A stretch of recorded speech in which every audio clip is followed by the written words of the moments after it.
presenters will be in English. And Emma is one of the providers of a platform that makes you manage different clouds, different data centers, and in effect all of that data that you have available to you. So please welcome Dmitry and Matthias from Emma that will give us an introduction to the technology and also how to manage all the different cloud providers. So please.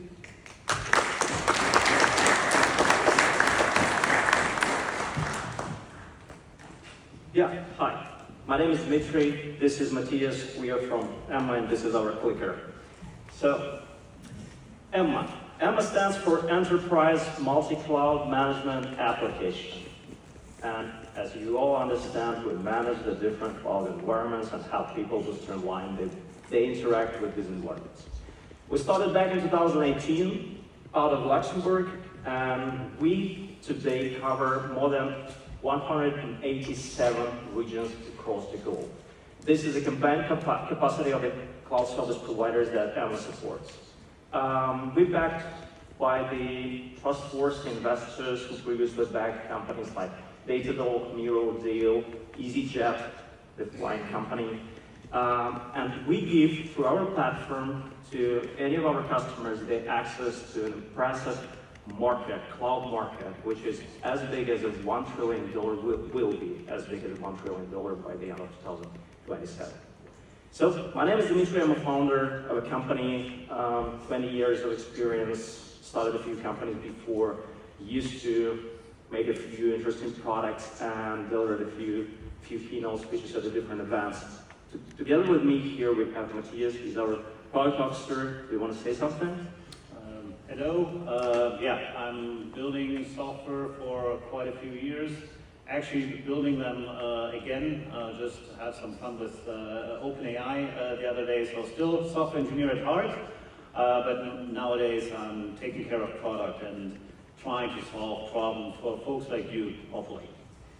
And when we started our preparation for this event, Matthias, he reached out to me. This is our first joint conversation. So we never done this before. So he reached out to me and he said, Dmitry, would you mind if I share with you my thoughts? And I was like, sure, why not? And he shared with me his agenda. And the third bullet point was, tell them an anecdote. I was like, what? Anecdote?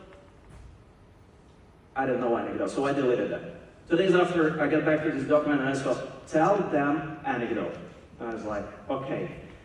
And apparently, at the same time, one of our lead DevOps engineers, he reached out to me, good guy, Arsene, and he shared with me something that one of my friends, he posted on Twitter. And this is something that is so hilarious, and at the same time, this explains why we do this. Meet my friend, Scott Piper. He's a distinguished cloud researcher at one of the security companies. And he shared on his Twitter that Google Cloud accidentally deleted a company's entire cloud environment, and the company was managing the assets of 80 billion United States dollars. The company had a backup. So when I read this, I was like, wow, this is huge. This is huge. Google deleted something, likely these guys, they had backups. Everything is resolved, everything is super cool. But it was not the end. Do you remember this guy? His name is Scott Piper, my friend. So he said that Google deleted the backups too. And that was so huge. One of the biggest Google's customers in the planet. They deleted everything, everywhere, from the entire cloud service provider. Likely, these guys, they had the backups with another provider. And this is something that resonated with me so much, because this is exactly what we're trying to say. You should be as much independent as you can to support your own business, to protect your infrastructure. Otherwise, companies can end up, like I mentioned previously in this case, with this big hype where Guardian, TechCrunch, everyone reposts this. When you have the joint statements with with your CTO alongside the Google Cloud CTO, telling the world, okay, that wasn't on purpose, it's an accident, we will find someone who's responsible. But come on, guys, you gotta live with that. You cannot be dependent on someone else. And this translates into the vision that they have. You don't need to evolve this, just let's read the glue words. The multi-cloud standards, they make infrastructure accessible without any limitations or dependencies. And this is what we encourage you to do, to be independent and to be free from any sort of like cloud service providers, vendors, lock-ins that exist on the marketplace. That's what we do, and that's what we will be talking about today. Do you need it?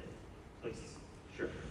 So, what Dmitry was saying is the vendor independence is a great thing to do. Now, if you look, if you're leveraging the cloud today, it provides many great services. And if you just look at the number of cloud services, 2006, AWS started, and it just goes up, right? And there's just a gazillion services that you need to know and that customers need to know. They assume they need to know. There's a hilarious video, it's actually a couple of years old, 2 years old, and you should Google it, about the 168 AWS services at that point in a 2-minute song. Leveraging the cloud gives you a lot of freedom, but it also creates a lot of things that you need to know. Folks are just overwhelmed of the services that they can use, right? They have different services for different databases, different compute, different specialized services around security, etc.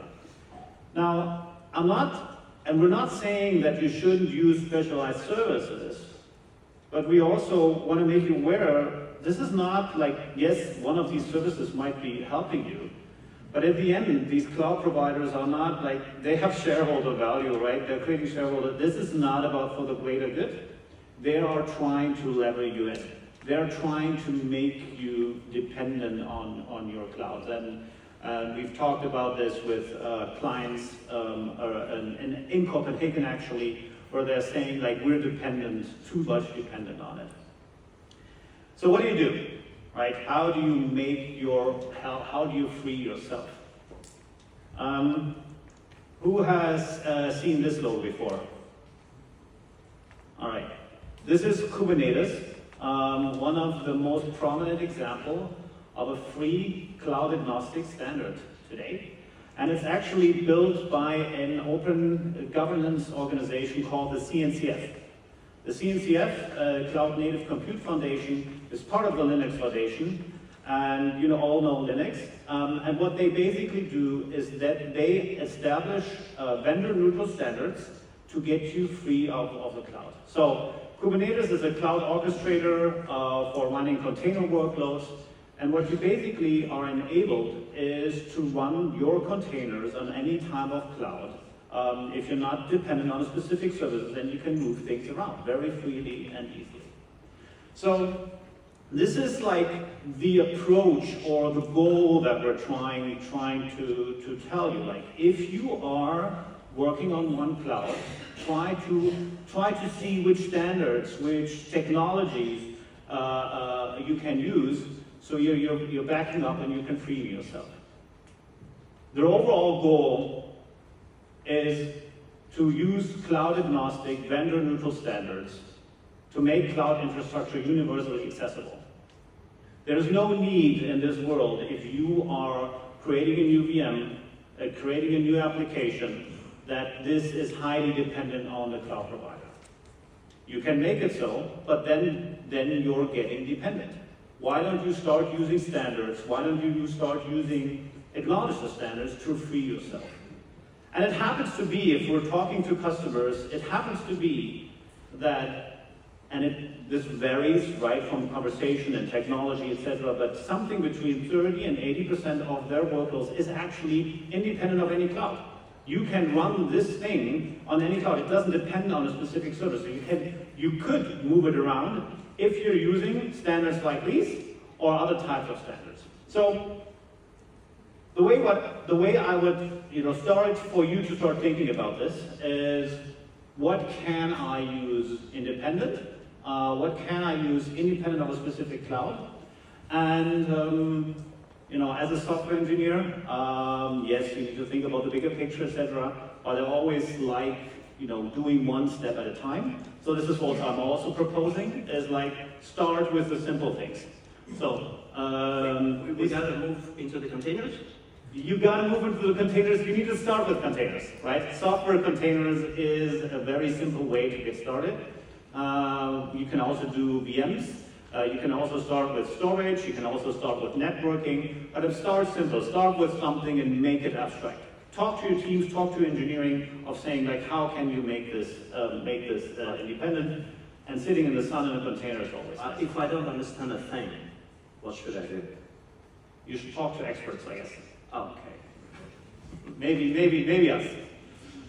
So the important part is like starts with something simple. I would start with either VMs or containers, make them independent, use something like Kubernetes or other standards to make yourself independent. And we've seen this in conversations. If you are on that vein, you are basically making, you're changing the conversation with the cloud provider.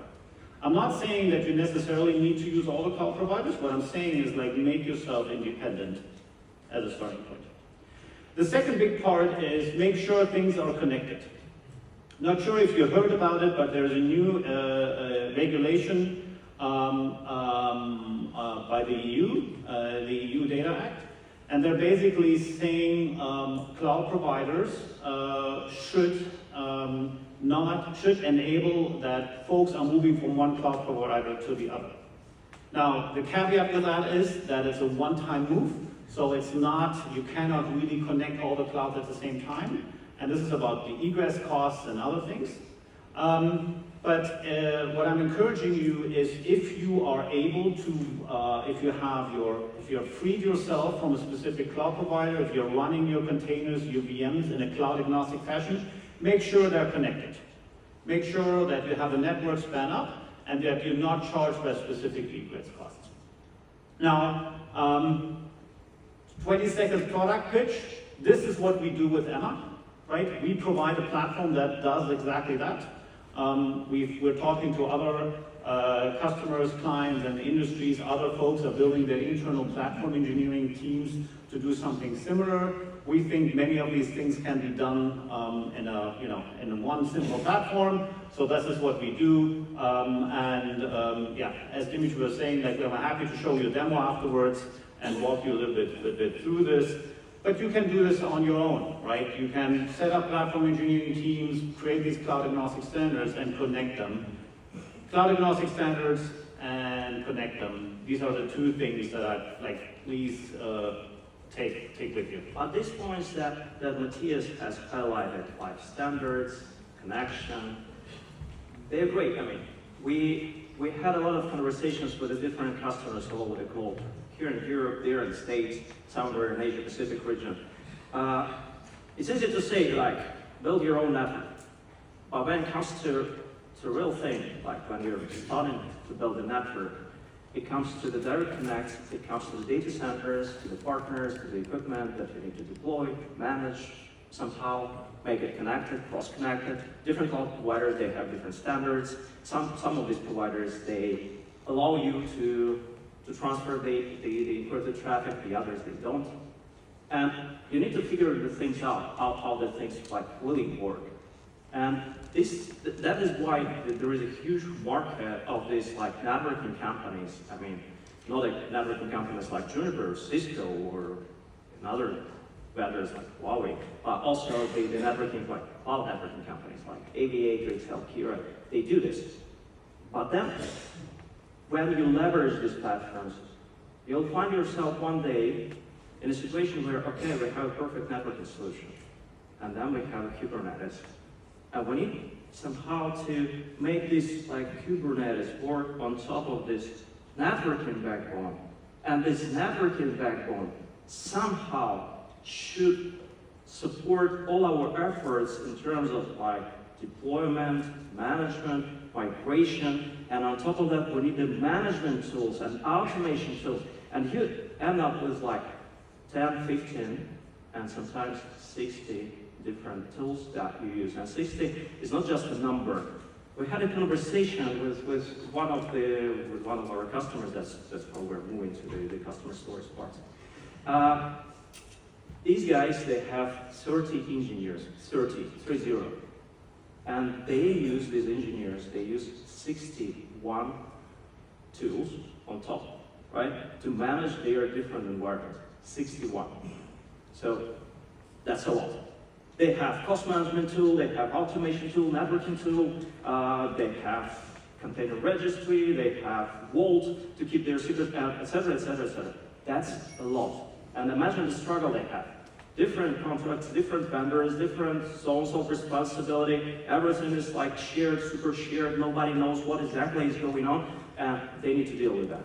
And they fed up. So they reached out to us. They told us, look, guys, we cannot take it any longer. So you gotta change this for us. And we are helping them in this transformation. And I mean, there are tons of different cases, but important part of it, everything starts with this understanding that you need to be fully independent, and you are the only one who takes the responsibility of your infrastructure and applications, of course. So I wanted just to show you this slide and to ask you, do you know what is in common with these three companies? The gaming company, the guys who do EV transfer, and the coronavirus testing kits. All these guys, they're customers of our platform, and they started with the clear message that we don't want to be controlled by a vendor, we want to control the vendor. And when we first time visited Denmark, I think last year, we met a few interesting organizations. And they were quite old. I mean, not quite old, but quite mature, let's say. Legacy enterprises. And they told us, look, we want to be independent. We want to leverage Google against Microsoft. We want to leverage AWS against both of them. We want to get a bigger discounts. We want to get our voice heard by these guys. And we want to deliver our products the way we want, but not the way these giants, they tell us we need to work. So we started to communicate with the different customers here, and we realized that the need is bigger than we even were expecting. So, for example, there is a mining company right here in Denmark, mining. They have so big cloud environment, and they don't know how to even spin up a new business. So they want to spin up a new business. They want to be modern. They don't know because they're locked in a commitment plan with one of the biggest cloud service providers. And if they spin up the business, that will automatically mean for them that they cannot fulfill this commitment, and they don't know what to do. And they reached out to us like, guys, what is the solution here? And we told them, look, we can take your commitment plan, we can redistribute the leftovers, we can bring you this freedom so you can do whatever you want. Because this is how you people should consider the interaction with the different vendors and the providers. When you open your YouTube application, you don't care how many internet providers YouTube uses to deliver you the picture on your screen. The same should apply to the cloud. And this is what we can help you with. This is why we're building this platform. And basically that's it. This is what I wanted to tell you today, and this is what we wanted to share with you. We do believe that, again, we should be independent, we should get our freedom back, and we as a company, we know how to help you to resolve this. And in case of any questions, we are over there. You can reach out to us and ask whatever questions you have. So, How do I get started? sorry? How do I get started? How you get started? There's a QR code. You just simply can scan this, go there, leave your details, and get $50 in cloud credits to get started. So yeah, no commitment plans, nothing. free of charge. And actually, the best thing about our platform, you pitched 20 seconds, I have 10 minutes. So the best things about our platform, that is like completely free of charge. So we work as a savings sharing platform. So in case we deliver savings, we charge you. In case we do nothing or we do not provide any savings, it's free of charge. So that's how we work. So basically that's it. It was quite fast. Thanks a lot for having us today, and yeah, see you around. Thanks.